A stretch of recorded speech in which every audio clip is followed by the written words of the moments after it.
बिस्मिल्लाहिर्रहमानिर्रहीम। बिस्मिल्लाहिर्रहमानिर्रहीम। आज हम सबक नंबर 3 पढ़ेंगे मतनी कायदे का हरकत का बयान। हरकत की जमा है हरकत। हरकत कहते हैं जबर जेर और पेश को। किसको कहते हैं? जबर जेर और पेश को। जबर जेर और पेश को हरकत कहते हैं। और जिस हर्फ पर यह हरकत होगी, कोई भी, चाहे वो जबर हो या जेर हो या पेश हो, तो उसको मुतहर्रिक बोलेंगे। क्या बोलेंगे उसको? मुतहर्रिक। जबर हर्फ के ऊपर होता है और पेश भी ऊपर होता है, जबकि जेर हर्फ के नीचे होते हैं। जेर हर्फ के नीचे और जबर और पेश हर्फ के ऊपर होता है। अच्छा, जबर को किस तरीके से अदा करेंगे हम, इसका जानना भी जरूरी है। जेर की आवाज कैसे निकलेगी और पेश की किस तरीके से निकलेगी।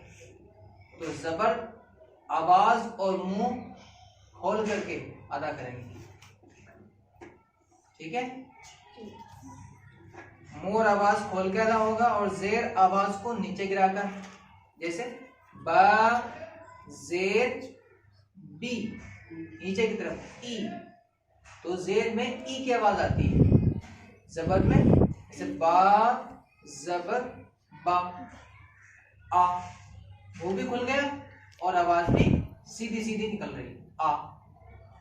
और जेर में आवाज नीचे की तरफ गिर गई, बा से ती ती ती ती, इस तरीके से नहीं। बाज हजरात इस तरीके से आवाज निकालते हैं, बे ते से, बा जेर बे, ता जेर ते, ये गलत है। ये इस तरीके से अदा नहीं होगा, बल्कि इसको अदा करने का तरीका ये है कि आवाज नीचे की तरफ सीधी जाएगी, बा जेर बी।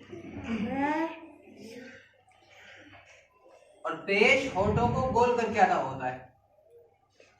पेश जैसे बा पेश बू, और गोल होंगे, ऐसे ता पेश तू, और गोल होंगे। अगर होठ गोल नहीं हुए तो इसकी आवाज दुरुस्त अदा नहीं होगी। जैसे कि बाद अगर बोलते हैं बा पेश बो, ता पेश तो, ये सब गलत है। इस तरीके से पढ़ना दुरुस्त नहीं है। दुरुस्त तरीका यह है कि इसमें होठों को गोल करके और आवाज को ऊ की आवाज में अदा करेंगे, पेश को ऊ की आवाज में, चब्बू तू सू फू वगैरह। हरकत जबर जेर पेश को कहते हैं।